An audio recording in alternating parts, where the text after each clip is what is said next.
আব্দুল্লাহ বিন আব্দুর রাজ্জাককে ওই প্রতিষ্ঠানে ডেকেছে। এটা আব্দুল্লাহ বিন আব্দুর রাজ্জাক ছাত্র আন্দোলনের মধ্যে একটা ভূমিকা রেখেছে, এই ভূমিকার অংশ হিসেবে তাকে ডাকা হয়েছে। আমাদের আব্দুল্লাহ বিন আব্দুর রাজ্জাক অতীতেও বলেছি তার কাজ ভূয়সী প্রশংসার যোগ্য, আমিও তার কথার সাথে একমত এবং আমিও সেইভাবে কৌশল চালাবার চেষ্টা করছি। কারণ যুগ উত্তীর্ণ ভাষায় আছে না কিছু মানুষ খালি বুড়োই হলো, বড় আর হইল না। বুড়ো হওয়ার পাশাপাশি একটু বড় হওয়ার চেষ্টা করতে হবে। যে আমাদের মুরব্বীদের একটু ভারসাম্য করে আমাদের শাসন করবেন আপনারা, কোনো আপত্তি নেই, কিন্তু শাসনটা যেন সইবার মতো আমাদের ক্ষমতা থাকে। শাসন করতে যায় যেন কারো ব্যক্তি আক্রমণ না হয়। কারণ রসুল বলেছেন ইন্না আরবার রিবা ইউরদুর রাজুলিল মুসলিম, সব থেকে বড় সুদ হলো কোন মানুষের বেইজ্জতি করা। ঠিক না ঠিক জোরে বলেন। অনেক মানুষ আছে না খালি বুড়াই হইলো কিন্তু বড় হইতে পারলো না। বুড়া হওয়ার পাশাপাশি একটু বড় হওয়ার চেষ্টা করেন। বর্তমান আহলে হাদিস আলেমদের মাঝে হিংসা ও কাদা সুরাসুরি, আপনার মতামত কি? আমি বলবো আমাদের আহলে হাদিস আলেমরা হাসাদ থেকে বের হওয়ার, বড় মানুষের মানে বুড়া মানুষের, অনেক মানুষ আছে না খালি বুড়াই হইলো কিন্তু বড় হইতে পারলো না। বুড়া হওয়ার পাশাপাশি একটু বড় হওয়ার চেষ্টা করেন। আছে না কিছু মানুষ খালি বুড়োই হলো, বড় আর হইল না। বুড়ো হওয়ার পাশাপাশি একটু বড় হওয়ার চেষ্টা করতে হবে। এক। দুই নাম্বার, আব্দুল্লাহ বিন আব্দুর রাজ্জাককে ওই প্রতিষ্ঠানে ডেকেছে। এটা আব্দুল্লাহ বিন আব্দুর রাজ্জাক ছাত্র আন্দোলনের মধ্যে একটা ভূমিকা রেখেছে, এই ভূমিকার অংশ হিসেবে তাকে ডাকা হয়েছে। আপনাদের মনে পড়ে জাতীয় আইম্মা উলামা পরিষদে আমাকে এবং আব্দুল্লাহ বিন আব্দুর রাজ্জাক আমাদের দুইজনকেও মেহমান করে একটা অনুষ্ঠানে ডেকেছিল এবং সামনে চিনমৈত্রী সম্মেলনে আরও একটা প্রোগ্রাম রয়েছে কাবিয়ানির ইস্যুতে। কথা বুঝতে পেরেছেন কিনা? এখন আমাদের তরুণদেরকে হানাফি মাযহাবের তরুণরা দাওয়াত দিয়েছে। এখন প্রফেসর ইউনুস তো আর ইসলাম অনুযায়ী সব কিছু ব্যাখ্যা বুঝে না। কথা বুঝতে পারছেন কিনা? শেখ আহমদুল্লাহর নেতৃত্বে সেখানে গিয়েছে। এই জন্য আমি বলবো যে আমাদের মুরব্বীদের একটু ভারসাম্য করে আমাদের শাসন করবেন আপনারা, কোনো আপত্তি নেই, কিন্তু শাসনটা যেন সইবার মতো আমাদের ক্ষমতা থাকে। শাসন করতে যায় যেন কারো ব্যক্তি আক্রমণ না হয়। কারণ রসুল বলেছেন ইন্না আরবার রিবা ইউরদুর রাজুলিল মুসলিম, সব থেকে বড় সুদ হলো কোন মানুষের বেইজ্জতি করা। ঠিক না ঠিক জোরে বলেন। আমাদের আব্দুল্লাহ বিন আব্দুর রাজ্জাক অতীতেও বলেছি তার কাজ ভূয়সী প্রশংসার যোগ্য, আমিও তার কথার সাথে একমত এবং আমিও সেইভাবে কৌশল চালাবার চেষ্টা করছি। কারণ যুগ উত্তীর্ণ ভাষায় সাবলীলভাবে উদু ইলা সাবিলি রাব্বিকা বিল হিকমা, এইভাবে কাজ করতে হবে। আমাদের আহলে হাদিস আলেমদের মধ্যে হিংসা বিদ্বেষ এটা ছড়াবার চাইতে আমাদের দিনী ভাইদের মধ্যে কোরআন বেড়ে গেছে। একজন তার পছন্দের লোকদের পক্ষে ছাপা ধরে। কেউ আব্দুর রাজ্জাকের ভক্ত, কেউ আমাদের ভক্ত, কেউ আব্দুল্লাহর ভক্ত, কেউ অমুকের ভক্ত, তমুকের ভক্ত। না, আপনাদের সকল সালাফি আলেমদের সম্মান করতে হবে, সকল হক্কানি আলেমদের সম্মান করতে হবে, সে যেই গ্রুপের হোক। লা তুকাল্লিদু দীনাকুমুর রিজালা, কোনো অন্ধ ব্যক্তির অনুসরণ করা যাবে না। মুহাম্মদ সাল্লাল্লাহু আলাইহি ওয়াসাল্লাম ছাড়া, সাহাবীদের জামাআত ছাড়া কাউকে অন্ধভাবে বিশ্বাস করা যাবে না। আমি মুআজ্জম হোসেন সাইফি বলতে যেয়ে ভুল করি, পড়তে যেয়ে ভুল করি, নাহু পড়তে যেয়ে ভুল করি, সরফ পড়তে যেয়ে ভুল করি, কিরাত পড়তে ভুল করি, ইবারত পড়তে ভুল করি। আমি ভুল করবই, কারণ আমি নালায়েক, লায়েক নই। যিনি ভুল ত্রুটির ঊর্ধ্বে তিনি আমার নবী মুহাম্মদ। আমরা কেন শিক্ষা থেকে সরে যাচ্ছি? আজকে আমাদের আহলে হাদিস আলেমদের হিংসা ছড়াছড়ির দিকে তাকাবেন না, আলেমদের কাজ আলেমদের করতে দেন। এখানে দুইটা বার্তা আছে। অবশ্যই ছোটদেরকে আরেকটু বুদ্ধিদীপ্ত কাজ করে মুরব্বীদের সাথে পরামর্শ করে জাতীয় ইস্যুগুলোতে সেখানে কথা বলা দরকার। জাতীয় ইস্যু ফিলিস্তিনের সাথে কথা বলবে আমাদের জমিয়তে আহলে হাদিসের প্রধান আমাদের আসাদুল্লাহ গালিব স্যার, এইরকম ব্যক্তির। এই জন্য পূর্ব থেকেই বলেছি কাউরে গালিগালাজ না করে সকল আহলে হাদিসরা মিলে একটা গণফোরাম তৈরি করেন। রাষ্ট্রীয় ইস্যু, আন্তর্জাতিক ইস্যুতে আমাদের তরফ থেকে বড় একজন আলেম ওইটা নিয়ে কথা বলবে, তাহলে আর কোনো গন্ডগোল লাগবে না। ঠিক না ঠিক? না হলে মধুওয়ালা, ঘিওয়ালা, অমুকলা, তমুকলা কখনো ইহুদির দালালি করবে, কখনো ফিলিস্তিনের সাপোর্ট করবে, আর এইভাবে আহলে হাদিসকে কলঙ্কিত করবে। ঠিক না ঠিক? এখন তারা মনে করে কি বাইরে থেকে যে ওই যে আমাদের পেজে কিছু ভিউজ হয়, আমাদের ভিডিও ছড়িয়ে পড়ে, ওরা মনে করে আমরাই মনে হয় সবচেয়ে বড় আলেম। এইখান থেকে বের হয়ে আসা উচিত। আর আমি দোয়া করি আমাদের মুরব্বীদের মধ্যে যেন হাসাস সৃষ্টি না হয়। আর আমি যুবকদেরকে দোয়া করি যে কোনো কাজ করার পূর্বে মাশওয়ারা করাটা সুন্নাহ, মানে পরামর্শ করা সুন্নাহ, পরামর্শ করতে হবে। মুই কি হলু রে, এই অভ্যাসটাই আমাদের সমস্যা। আমি সবচেয়ে বড় আলেম, আমাদের অবস্থা কি? আমি সবচেয়ে বড় আলেম, যে পর্যন্ত এটা চিন্তা করে বসিয়েছে। আর আহলে হাদিসের ছেলেরা আলেমদের সাথে বেয়াদবি করতে করতে পায়ের ফুটবল বানিয়েছে, দুই দলই বাড়াবাড়ি করছে। দুইটা থেকে ফিরে আসতে হবে। তাদের মতো একেবারে রবের আসনে বসানো যাবে না, আমাদের মতো বেইজ্জতি করা যাবে না। আমাদের আলেমদেরকে অবশ্যই ইহতেরাম করতে হবে, তাকে তার যোগ্যতা অনুযায়ী তাকে মর্যাদা দিতে হবে। আল্লাহ তাআলা আমাদের বুঝবার তৌফিক দান করুক। আল্লাহ তাআলা আমাদেরকে বাড়াবাড়ি সারাসারি, ছোটরাও যেন ভুল না বোঝে, বড়রাও যেন আমাদেরকে স্নেহ করে, শাসনের ভাষায় যেন শাসন করে। তবে মুসলিউদ্দিন স্যার সম্পর্কে আমি একটি গুরুত্বপূর্ণ কথা বলবো। আপনারা তার ব্যাপারে অনেক খারাপ কথা বলেছেন। ভুলে কেন যান? উনি আমাদেরই মুরব্বী। ভুলে কেন যান? আমাদের যখন আহলে হাদিস আন্দোলনের নেতা গালিব স্যার জেলে ছিলেন, তিনি রাজপথে এসে কথা বলেছেন, আন্তর্জাতিক ইস্যুতে কথা বলেছেন, অনেক বিপদে তিনি আমাদের পাশে দাঁড়িয়েছেন। এই জন্য কারো ব্যাপারে কথা বলতে গেলেও হবে। এবং আমি স্যারকেও বলবো যে ছোটদেরকে আদর করতে যে স্নেহর সীমা রেখা করেন। আব্দুল্লাহ ভাই যথেষ্ট সম্মানী ব্যক্তি, তার এইভাবে না বললেই আপনি পারতেন, সুন্দরভাবে বললে আরো সুন্দর আপনি গ্রহণযোগ্যতা পারতেন। এখন আপনার কথা বুমেরাং হয়ে গেছে, মানুষ খারাপ দিকে ইঙ্গিত করছে। ঠিক না? ঠিক জোরে বলেন। আল্লাহ বুঝবার তৌফিক দান করুক। রাস্তায় মানববন্ধন করা কি জায়েজ? কোরআন হাদিসের আলোকে জানাবেন। প্রথম কথা হলো, আন্দোলন শব্দটা অবর্গীয় ধ্বনি থেকে আসছে। দোলনায় কি করে মানুষ? দোলে। দোলন, দোলন মানে নড়াচড়া করা। দোলন মানে কি করা? নড়াচড়া করা। মানববন্ধন করার উদ্দেশ্য হলো সিরাতে ইবনে হিশাম, সিরাতে ইবনে ইসহাক, সিরাতে হালবিয়া, সিরাতে খাতামুল আম্বিয়া আর রাহিকুল মাখতুমে অসংখ্য ঘটনা এসেছে। অন্যায়ের প্রতিবাদ স্বরূপ সেটা আওয়াজ তুলছে। আমরা মানববন্ধনকে নিয়ত করে দাঁড়াই নাই। আল্লাহর রাসূল বলেছেন, যে ব্যক্তি অন্যায় অত্যাচারের সামনে দাঁড়িয়ে সত্য কথা বলল, সে আমার চাচা আমির হামজার সাথে জান্নাতুল ফেরদাউসে থাকবে। আমরা সেই প্রতিবাদ জেনেছি, আমরা সেই প্রতিবাদ কি জানিয়েছি। এখন আমার কাছে খেলাফত ব্যবস্থা নাই যে কেউ ইসলাম বিরোধী কাজ করে তার গর্দান উড়িয়ে দেবে। এখন আমাকে এই প্রচলিত ব্যবস্থায় যদি আমি অংশগ্রহণ না করি, তাহলে অপরাধের মাত্রা আরও কি বেড়ে যাবে। এই অপরাধের মাত্রা যেন না বুঝে বাড়ে, আমরা কৌশল হিসেবে এই মানববন্ধন করেছি। আমরা কি হিসেবে? এই জমিয়ত আহলে হাদিস করেছে। প্রথম মানববন্ধন আমি শুরু করেছিলাম এই ইসকন। আমি এরপরে কয়েকদিন আসতে পারি নাই, মুঠোফোনে উপর থেকে আমাকে ফোন দিয়েছে অনেক ঊর্ধ্বস্তর কর্মকর্তা, ডিজিএফআই এর কর্মকর্তা, ও আমাকে ফোন দিয়েছে। এখনও তখন বুঝলাম যে এখনও ফ্যাসিস্টদের লেসপেন্সার আছে। এরপরে ইলিয়াস সাহেবের ভিডিওতে তো সব ক্লিয়ার হয়ে গেছে, কোন কোন জায়গায় কারা কারা বসে আছে। বুঝতে পারছেন কিনা? তখন এরে আবার আরেকটা বড় জায়গা থেকে ফোন করায় দিছি, সে চুপ হয়ে গেছে। বুঝেন নাই? বাবার উপরেও কি জান্নেওয়ালার উপরেও জান্নেওয়ালা আছে। আল্লাহ বুঝবার তৌফিক দান করুক। ডক্টর মুসলিউদ্দিন স্যার গণতন্ত্র হারাম বলেছেন। এটা আমার চাইতে মুসলিউদ্দিন স্যারের কাছ থেকে উত্তর নেবেন। তবে আমি লাজনাত দায়েমার একটা ফতোয়া জানি, এখানে দুইটা ফতোয়া দিয়েছেন, দুইটা মত দিয়েছেন। একটি মত হলো, যখন অপেক্ষাকৃত একজন জালেমের চাইতে বেশি খারাপ জালেম আসবে, অস্থায়ী পদ্ধতিতে কখনো কখনো বড় জালেমকে ঠেকাবার জন্য এটা দেওয়াকে বৈধ বলেছেন বিন বাস, উসাইমিন, শর্ত সাপেক্ষে। তবে আমার মত যদি জানতে চান, আমি গণতন্ত্রকে সমর্থন করি না। তবে কেউ যদি কোনোভাবে ক্ষমতায় আসে, সেখানে আমি চাইব ইসলামপন্থীরা যেন আসে, কারণ একজন ইসলামপন্থী অবশ্যই স্বৈরপন্থীর চাইতে অনেক ভালো হবে। কি ঠিক আছে? মহিলারা এক জায়গা থেকে অন্য জায়গায় গিয়ে ওয়াজ তালিম করা যাবে কিনা? 3 ফারসাখের মানে কয়েকটা মত আছে। এর মধ্যে মহিলারা 1 মাইল বা 3 মাইলের বেশি কোনো জায়গায় ভ্রমণ করতে পারবে না। কথাকে বুঝতে পারছেন কিনা? একাকি মুহরিম তার সাথে থাকতে হবে। আর তালিমের নামে যদি ফাজাইলে আমল পড়া হয়, তালিমের নামে যদি পীরের কিচ্ছা পড়া হয়, তালিমের নামে যদি শর্ষিনা পীরের নাল শরীফ পড়া হয়, তালিমের নামে যদি মানিকগঞ্জের পীরের হুক্কুর হুক্কুর হুক্কু হুক্কু, তারপর হ্যাম হিম হে হিম হে হিম হে জিকির করা হয়, চলবে না। এই ছেলেটা বলছে মানিকগঞ্জের ডোজ খাইছে পুরাপুরি। আল্লাহ কোথায়? নবী কিসের তৈরি? আচ্ছা, আল্লাহ কোথায়? কোরআন বলছে আর রহমান আলাল। একজন দাসীকে বলেন আইন আল্লাহ ফিস সামাই, আল্লাহ আরশের উপরে আছেন। ইমাম মালিক বলেন, সংক্ষেপ উত্তর দিচ্ছি, কিভাবে ইস্তাওয়া আছেন এটা আল্লাহ আল্লাহর মতো আছেন। এই ব্যাপারে ব্যাখ্যা করাও হারাম, চিন্তা করাও হারাম। কথা বুঝতে পারছেন কিনা? আল্লাহ কি জুলুসান না মানে কয়েমান, এইসব চিন্তা করলে কুফরি হবে। কথা বুঝতে পারছেন কিনা? আল্লাহ আরশের উপরে আছেন, আমরা আরশের উপরে সমাসীন আছেন। আল্লাহ আরশ প্রার্থী, শেষ, আর কোনো ব্যাখ্যার দরকার নেই। নবী কিসের তৈরি? নবী সরাসরি মাটির তৈরি না, আবার নবী সরাসরি নূরের তৈরিও না। সুবহানাল্লাহ বলেন। সরাসরি মাটির তৈরি হলো আদম। সরাসরি মাটির তৈরি কে? আদম। রসুলের মধ্যে কি ছিল? কোরআন খোলেন, সুলালাতিম মিন তিন, তার মধ্যে মাটির নির্দেশ ছিল। কোরআন খোলেন, তার মধ্যে নুতফা ছিল, তার মধ্যে আলাক ছিল, রক্তপিণ্ড ছিল, তার মধ্যে মুদগা ছিল, তার মধ্যে মা পানি ছিল।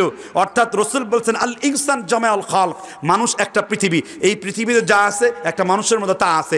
সুন্নিদের কিতাব ইয়ারখান নঈমির পূর্বে ইমাম কাস্তালানির একটি তিনি বরাত দিয়েছেন মাওয়াহিবুল লাদুনিয়ার মধ্যে উল্লেখ করেছে 112 পৃষ্ঠায়, ইয়া আবি বকরিয়া আমার ওয়া তুরাবাতিল্লাতি খুলিকা মিনহা, জান্নাতের অল্প কিছু মাটি দিয়ে আমাকে তৈরি করা হয়েছে। এজন্য সরাসরি মাটির তৈরি আদম, তবে রাসূলের মধ্যে মাটির নির্যাস ছিল। কিসের নির্যাস ছিল?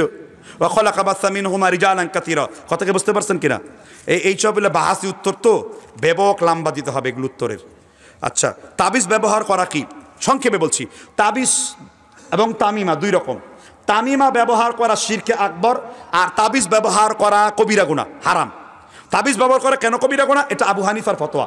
আবু হানিফার উস্তাদ হলো হাম্মাদের উস্তাদ মুহাম্মদ ইবনে আলকামার উস্তাদ ইব্রাহিম নাখীর উস্তাদ ইবনে মাসউদ রাদিয়াল্লাহু আনহু, কুফার সব সাহাবী বলছেন 5051 নম্বর হাদিস 5ম খণ্ডে, আন্নাহু কারিহা তা'লিক শাইইন মিনাল কুরআন ওয়া গায়রুল কুরআন, আমরা কোরআনের আয়াত বা কোরআনের আয়াত ছাড়া কোনো কিছু তাবিজ দেওয়াকে নাজায়েজ মনে করতাম। তাই আমরা এটাকে কি মনে করি?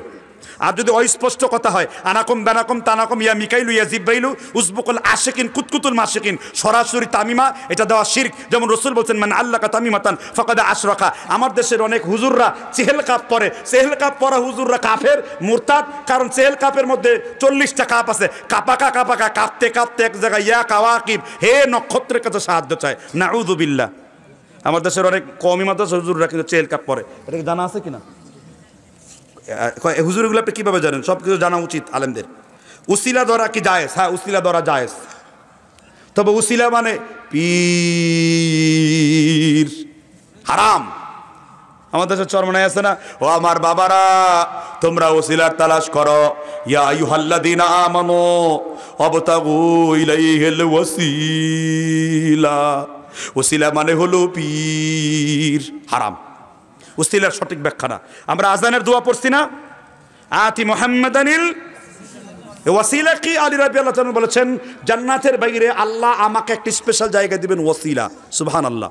ইবনে আব্বাস ওয়াসিলার ব্যাখ্যা বলছেন ঈমান আর নেক আমল, ওয়া দীনিল্লাযী জাআত বিহি ওয়া তাহলিলিল হালালি ওয়া তাহরিমিল হারাম, হালালকে হালাল জেনে হারামকে হারাম জেনে আল্লাহর নৈকট্য অর্জনকে আরবিতে উসিলা বলা হয়। কিতাবুল ইতিসাম ইমাম রাগিব ইসফাহানি 15 নম্বর পৃষ্ঠা।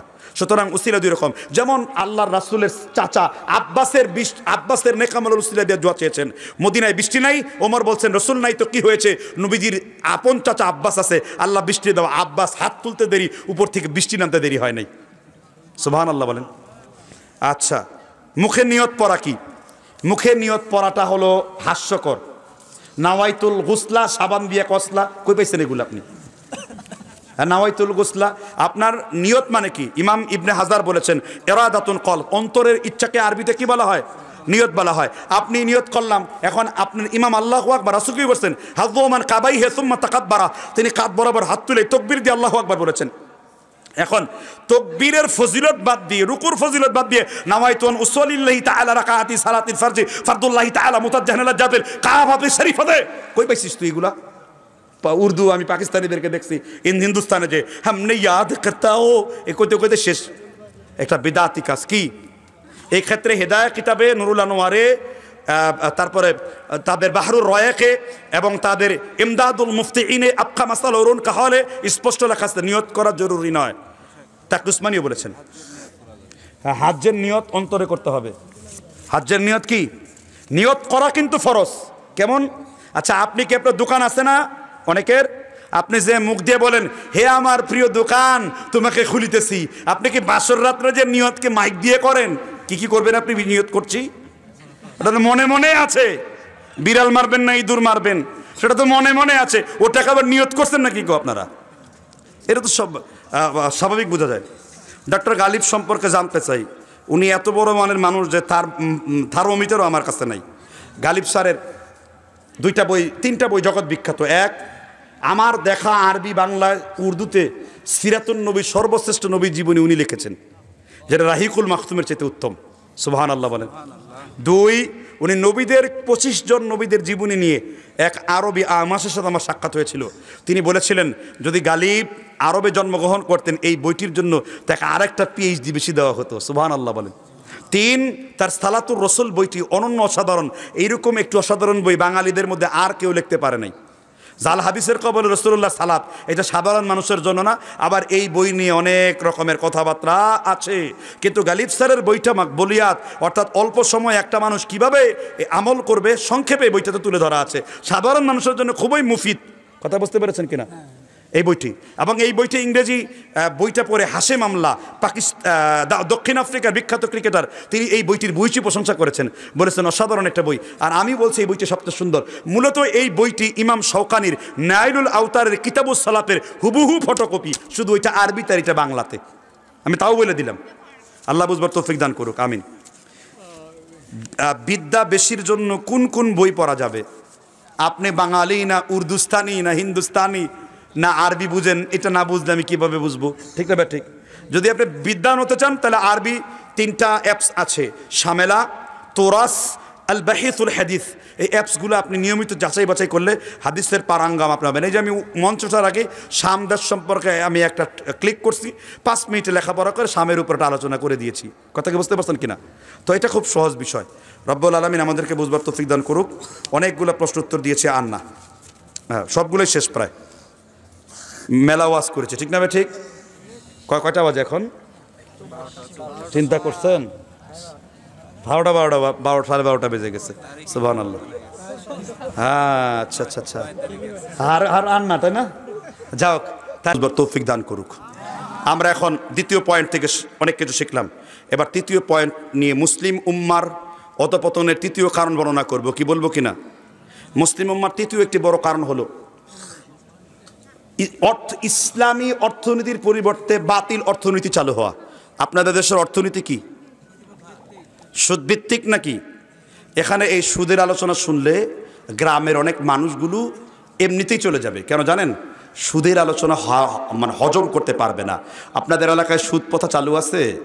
আচ্ছা উদাহরণ দিচ্ছি আপনাকে। আপনারা কি জমিন লাগান? কেউ এখানে জমিন লাগান, ক্ষেত বুনেন? ফসলের ক্ষেত আছে কার কার? হাত তুলেন তো, হাত নামিয়ে ফেলুন। আমি জমিনের সুদ থেকে কেন বললাম? কারণ ব্যাংকের সুদ অল্প লোকে খায়, গাক খাক অল্প লোকে খায়। জমিনের সুদ 99% লোক খায় টাকা দিয়ে। এটাকে কি বলে? কন্টি না কি বলে আপনার দেশে? না খায় খালাসি, ঠিক আছে, এগ্রিমেন্ট দেন। জমির কট বলে, তুমি সরাসরি কট, জাহান্নামে কট খাবা। কি খাবা? আপনার আগে ছিল পত্তন, খায় খালাসি করা, খাওয়া দাওয়া শেষ। এটা ছিল হালালুন ইনদানা, সকলের নিকট কি ছিল? হালাল ছিল। কিন্তু এই রেহান সর্বসম্মতিক্রমে সুদ। তোমার সাদা দাড়ি ভেড়ার মতো হয়ে গেছে সাদা, তা তো লাভ নাই। তুমি 47টা ব্যবসা করার মালিকের সাথে জাহান্নামে উঠবা। এবং জেনা করতে করতে সিফিলিস হয়ে গেছিল, মানে গোপন রোগ হয়ে গেছিল, যৌন রোগ। এবং ভারত বিজয়ী অমর্ত্য সেন বলেছিল যে এই রবীন্দ্রনাথ ঠাকুর হালাল জাদানা হারাম জাদানা, ইংরেজদের পয়দা, তার ডিএনএ টেস্ট করতে হবে। এই ব্যাটার কবিতা হলো আবার আমার সোনার বাংলা। আলহামদুলিল্লাহ, আমরা বাংলাদেশের সকল দলের মত মানুষ মিলে আমরা ঐক্যমত হয়েছি, ভারতের সাথে কোনো বন্ধুত্ব আমাদের, ভারতের সাথে কোনো বন্ধুত্ব আমাদের। 15টা চুক্তি করেছিলাম, সব চুক্তি বাতিল হচ্ছে। বাংলাদেশের মানুষ বুঝতে পেরেছে 71-এর যুদ্ধ পাকিস্তানের বিরুদ্ধে ছিল, আর 2024-এর যুদ্ধ ছিল ভারতের বিরুদ্ধে। আমরা সেই যুদ্ধ লড়াইয়ে জয়লাভ করেছি, ঠিক না ঠিক? ভারত যদি আমার দেশে তাকাতে চায়, ভারতের 7 সিস্টার শেষ। ভারত একাকার হয়ে গেছে। চীন তার দুশ্মন, ভুটান তার দুশ্মন, নেপাল তার দুশ্মন, পাকিস্তান তার মহা দুশ্মন। আমরা এখন নতুন করে বড় দুশ্মন। আমাদের ভয় দেখায় কিছুই দিব না, কিছুই খাবো না। এক চাল্লিকে দিয়ে দৌড়াদৌড়ি করা টেলিভিশনে, খাবো না ইলিশ, দীঘার ইলিশ খাবো, বোম্বের ইলিশ খাবো, খাবো না ইলিশ। ইলিশ তোকে দিবে কে? ঠিক না ঠিক জোরে বলেন। আমরা ভারত মুক্ত করতে হবে, প্রথম আলো মুক্ত করতে হবে, দিল্লি স্টার পত্রিকা মুক্ত করতে হবে। জঙ্গি মামলা দিয়ে নাটক সাজিয়েছে, এদেরকে ধরে ধরে ফাঁসির কাস্তে ঝুলাতে হবে। সেই দিন আর বেশি দূরে নয়, প্রত্যেকটা রক্তের বদলা নেওয়া হবে। ঠিক না ঠিক জোরে বলেন। জিয়াউর রহমান এই এলাকার সন্তান ছিলেন। জিয়াউর রহমান রাজনীতি করেছে ঠিক, কিন্তু আলেম ওলামার শানে কোনোদিন বেয়াদবি করে নাই। সে চেয়েছিল বাংলাদেশ একটি ইসলামিক রিপাবলিক হোক, এই জন্য তিনি আলেমদেরকে নিয়ে একটা বিএনপি, একটা ইসলামিক দল করেছিল, জাতীয়তাবাদী ওলামা মাশায়েখ একটা দল করেছিল। জানেন কিনা এটা? জিয়াউর রহমান যথেষ্ট ভদ্রলোক ছিল। আমি এটাই বলবো, নৌকায় আর ধানের শীষ, দুই সাপের একই বিষ, এটা নিয়ে কোনো সন্দেহ নাই। কিন্তু পার্সন, এজ এ পার্সন হিসেবে দুই ব্যক্তির মধ্যে এখানে বড় একটা পার্থক্য রয়েছে। ঠিক না ঠিক জোরে বলেন। আর বিগত লোকেরা কথায় কথায় খালি ভারত, কাগজ লাগবে ভারত, আল্লাহর নাম বলতে হবে ভারত, জবাই করবো ভারত, মানে ভারত ছাড়া কিছুই চোখে দেখে না তারা। ঠিক না ঠিক? আমাদের কিছু ভারত বিরোধী দেশপ্রেমিক দরকার। লুকিং ফর শত্রু বাবরের মতো কিছু দেশপ্রেমিক দরকার। ঠিক না ঠিক জুড়ে বলেন। রুহুল কবির রিজভির মতো কিছু দেশপ্রেমিক দরকার। ভারতের শাড়ি পুরায় প্রমাণ করেছে ভারতের সাথে আমাদের কোনো সম্পর্ক। কি খুব রাগ করতেছেন কথা শুনে? আমরা তো এগুলোই চাই। চীনে আরব হামারা, সারে জাহাঁ হামারা, হিন্দুস্তান হামারা। ঠিক না ঠিক জুড়ে বলেন। আল্লাহ তাআলা আমাদের বুঝবার সমঝ দান করুক। যারা সুদের সাথে লেনদেন করেছেন, বাবারা আপনাদেরকে আল্লাহর ওয়াস্তে বলি, আপনি প্রত্যেক দিন আপনার মায়ের সাথে 1440 মিনিট আকাম কুকাম করতেছেন। যারা গ্রামীণ ব্যাংক, এনজিও, ডেনজিও, ব্রাক, পুশিখা, গাক, একটি বাড়ি, একটি খামার, সর্বস্ত মানের চামার ইত্যাদির মধ্যে যারা জড়িত আছে, এরা 24 ঘন্টাই তার মায়ের সাথে কি করছে? কেন জেনা করবে?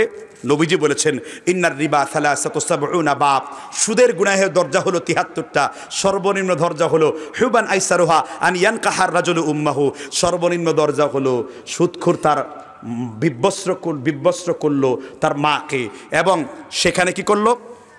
মায়ের সাথে জেনা করলো, সুদের সাথে যারা লেনদেন। বুঝতে পারছেন কিনা? আচ্ছা, প্রশ্ন আসছে অনেকগুলো না? আচ্ছা, এবার আলোচনা শেষ। একটা কথা বলে ছাড়বো। আমাদের এখানে আজকে অনেক মিডিয়া আসছে, বলেন তো কেন? মূলত গাইবান্ধাতে আমি একটা বক্তব্য দিয়েছিলাম যে বাশার বিন হায়াত আলের সাথে আমি বাহাস করব। এই ঘোষণার প্রেক্ষিতে সবাই আসছেন, একটা ভিডিও যদি ধারণ করে ভিউজ কামানো যায়। ঠিক না? ঠিক। আমি ইউটিউবার ভাইদেরকে বলবো, আপনারা ইউটিউবার হন, ইউটিউমার হয়েন না। কি হবেন? আপনার ইউটিউবিং করে যেন কিয়ামতের দিন আপনি নেকির পাল্লা নেন। আমার একটা হাদিস আপনি প্রচার করেছেন, বাল্লিগু আন্নি ওয়ালাউ আয়া, এই আয়াতের হাদিসের আমলের সব পেয়ে গেছেন। ঠিক না? ঠিক। সহিহ আকীদার আলেমদের মধ্যে সংঘর্ষ লাগাবেন না। আমি এই ঘোষণা দিয়েছিলাম ঠিক, কিন্তু আলহামদুলিল্লাহ ছোটো ভাই বাসার এই তো যাওয়ার আগে বুকের সাথে বুক মিলিয়ে গেছে। তাকে আমি বিষয়টা বুঝাইলাম যে এটা অনুত্তম সুর দিয়ে বক্তব্য করা, কিন্তু কোনো যুক্তিতেই এটাকে হারাম নাজায়েজ কি আজ পর্যন্ত পৃথিবীতে একজন বিদ্বানও বলেন নাই।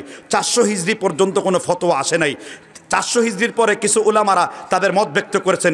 ইবনে উসাইমিন সূরা আল ইমরানের 178 নম্বর আয়াতে ইহুদিদের মতো জিব বানানোর কথা এনেছেন ঠিকই, সাহাবীদের কিছু দলিল এনেছেন ঠিকই, এটা অনুত্তম প্রমাণ করেছেন। কিন্তু আমি তখন তাকে বললাম, তাহলে আপনি আমাকে বলেন, আপনি যে একটু পরে এখানে যে এই কালাইহাটিতে যে স্টেজে ওয়াজ করবেন, কোরআনে কোন জায়গায় আছে, হাদিসের কোন জায়গায় আছে, রসুল এসার পরে এইভাবে স্টেজ টাঙায়া এরকমভাবে বক্তব্য দেওয়া, যদি আপনার উসুল ওইটা হারাম হয়, তাহলে এটা হারামের বাপ হবে। ঠিক না? ঠিক জোরে বলেন।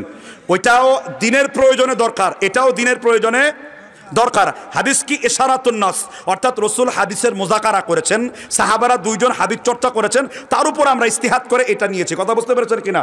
এখন সুর দিয়ে বক্তব্য বন্ধ করে দিলে, আর যার রাসূলের থেকে 2 রকম জিনিসই প্রমাণিত হয়। এক রকম প্রমাণ হয় রসুল খুব রেগে কথা বলেছেন, আবার তো 2 সাহাবী যখন খুব সুন্দর ওয়াজ করতেছিলেন, রসুল বলতেছিলেন যে কারো করে বয়ানে জাদু শক্তি রয়েছে। কি যেন হাদিসটা ইন্না মিনাল বয়ান, কি যেন একটা হাদিস আছে না, লা সিহরুন ইন্না মিনাল বয়ান সিহরুন, কারো কারো কথার মধ্যে জাদু রয়েছে। তো জাদু কিভাবে আছে? রসুল হারামও বলে নাই, আবার কি হালালও বলে নাই। 400 হিজরি পর্যন্ত এটা নাই। এই জন্য আমি পূর্বে বলেছি, হারাম হওয়ার জন্য সুস্পষ্ট নস থাকতে হবে। কথা বুঝতে পারছেন কিনা? কোনো কোনো জিনিস আছে অনুত্তম কিন্তু জায়েজ, অনুত্তম কিন্তু কি। এখন সুর ছাড়া টাকা তুলবি, টাকা তোলা যাবে? যারা কালেকশন করে পারবে? মানুষ কোনো টাকা পয়সা দিবে? মাদ্রাসাগুলো শেষ হবে। সুতরাং আমি তাকে বললাম, আপনি ফতোয়া দিয়েন না। উনি আমার কাছে ওয়াদা করেছে, আমি আর কোনোদিন এই কথা বলবো না, এবং আমি আর কখনো এই ধরনের কোনো প্রশ্ন উত্তর দিব না। আর আমাকে প্রশ্ন উত্তর দিয়েন না, ইনশাল্লাহ আমি এগুলো ছেড়ে দেবো। আমি বলছি, হ্যাঁ আপনি লেখাপড়া করেন, না বুঝলে আমাদের কাছে ব্যাখ্যা নেন, বড়দের সান্নিধ্যে আসেন। আমি আমার ভাইকে কেন বিপদের মুখে ঠেলে দেব?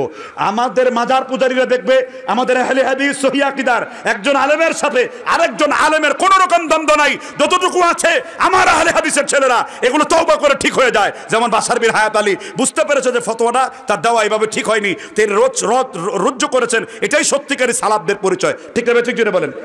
গত মাসের 5 তারিখে আকবর বিন আবেদকে ধরেছিলাম, আপনি মাহফিল করতে করতে শুয়োরের লাগে কি একটা জানি কইছে মনে নাই? আমি বলছি এটা কেন বলছেন? উনি বলছেন সাহেব এটা ভুল হয়ে গেছে, 3 বছর আগের বক্তব্য, আল্লাহর ওয়াস্তে করে দিন।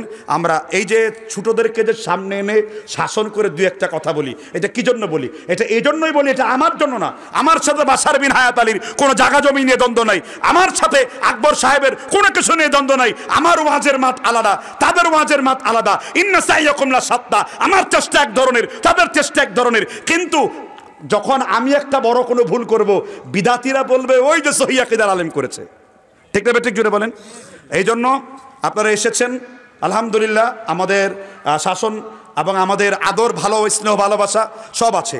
আমারও যদি ভুল হয়, মুরব্বীরা মাঝে মাঝে লোকমা দেয়, গুরামি না করে ভুলগুলো সংশোধন করে নেওয়া উচিত, নাকি বলেন? আল্লাহ তাআলা আমাদের বুঝবার তৌফিক দান করুক। আমাদের আজকে 2-3টা পর্ব নিয়ে আলোচনা করেছি, এরপরে গুরুত্বপূর্ণ কিছু প্রশ্ন রয়েছে, আমি প্রশ্নের উত্তরগুলো দেবো। আপনারা কি শুনতে রাজি আছেন? কে শুনবেন? তাহলে ফাঁকা জায়গায় পূর্ণ করা যাবে না, অসংখ্য শয়তানের কুতকুতানি খেয়ে উঠে যেতে পারেন। যে পিছনের ভাইয়েরা বসে পড়ুন, দাঁড়িয়ে থেকে লাভ কি? বসে পড়ুন, বসে পড়ুন, ভেতরে আসেন। দাড়ি কতটুকু রাখা জরুরি? দাড়ি রাখা কি? একজন বলেছে সুন্নত, একজন বলেছে ফরজ, একদল বলেছে ওয়াজিব। 2টা মত, মানে আকসার উলামা তাদের মত, জুমহুরদের মত হলো দাড়ি রাখা ওয়াজিব, সালাফদের নিকট হলো ওয়াজিব ফরজ। ওয়াজিব আর ফরজের মধ্যে কোনো পার্থক্য নাই। এখানে 2টা মত আছে। দাড়ি এক মুষ্টি রাখার দলিল দিয়েছেন সাহাবী আবু হুরায়রা, ইব্রাহিম নাখঈ এবং ইবনে ওমর রাদিয়াল্লাহু আনহু। আবার দাড়ি বড় রাখার হাদিসও তারা বর্ণনা করেছেন। তো ফিকহুস সুন্নাহর মধ্যে সৈয়দ সাবেক একটা তাতবিক সমন্বয় করেছেন। যখন বর্ণনাকৃত সাহাবী তার বর্ণনাকৃত হাদিসের বিরুদ্ধে আমল করে, তখন তার বর্ণনাকৃত হাদিস হলো আমাদের জন্য দলিল, তার আমল আমাদের জন্য দলিল না। যেহেতু রাসূলুল্লাহ সাল্লাল্লাহু আলাইহি ওয়াসাল্লামের হাদিস তারা বর্ণনা করেছেন, জুজ্জুস শাওয়ারিফ ওয়াফুল লিহা খিলাফুল মুশরিক, তোমরা গুফকে কর্তন করো, দাড়িকে লম্বা করো। এখন কতটুকু লম্বা করবে? বিন বাজ রাহিমাহুল্লাহ বলেছেন দাড়ি বড় রাখতে হবে, সব নবীদের দাড়ি বড় ছিল। তবে নাভি পর্যন্ত আসার পর যদি প্রস্রাব পায়খানার সিটা লাগে, তাহলে বাইবেল গসপেল অফ দ্য জন সেখানে লেখা আছে ঈসা আলাইহিস সালাম তখন দাড়িগুলোকে কর্তন করতেন। ওই দলিল আছে। যেহেতু সরাসরি কোনো নস নাই, রাসূল বলেছেন বাল্লিগু আন্নি ওয়ালা আয়া ওয়া হাদিসু আন বানি ইসরাঈল ওয়ালা হারাজ ওয়া মান কাযাবা আলাইয়া মুতাআম্মিদান ফালিয়াতাবাওয়া মাকআদাহু মিনান নার। আর এখন এক মুষ্টি করতে গেলে কিছু লোকরা এতটুকুর এক মুষ্টি বানায়, এতটুকুর এক মুষ্টি বানায়, এতটুকু এক মুষ্টি বানায়। ওই ব্যাখ্যায় যাওয়ার দরকার নাই। রাসূল যেহেতু দাড়ি বড় রেখেছেন, দাড়ি বড়ই রাখতে হবে, এটাই সত্যের কাছাকাছি। ক্লিয়ার? কিতাবুল ফিতান নুআইম হাম্মাদের এই বইকে সাধারণ লোকেরা পড়তে পারবে। প্রত্যেকটা বই পড়তে পারবে যদি তাহকিক করা থাকে। কি করা থাকে? তাহকিক, তাখরিজ। আপনারা বুঝেন নাই। তাহকিক মানে হাদিসটি সহি কিনা, দুর্বল কিনা, জাল কিনা, এগুলো যদি উল্লেখ করা থাকে। আমার যদ্দূর জানি আমার এক ছাত্রতুল্য মুনির ইবনে জাকির, তিনি এই বইটির তাহকিক করেছেন। বইটি পড়তে পারেন। কথা বুঝতে পারছেন কিনা? মূলত আলবানির তাহকিকের অনুবাদ করেছেন তিনি। আলবানি কি যে জিনিস ছিল, গোটা আরব জাহানের মায়েরা আর একটা আলবানির জন্ম দিতে পারে নাই। সুবহানাল্লাহ বলেন। গোটা বিশ্বজাহানের লোকেরা মিলেও কোনো মায়েরা আজ পর্যন্ত আর একটা আলবানির জন্ম দিতে পারে নাই। ইমাম বিন বাজ বলেছেন ইমাম বুখারীর পরে আলবানির চাইতে বড় কোনো মুহাদ্দিস পৃথিবীতে নাই। সুবহানাল্লাহ বলেন।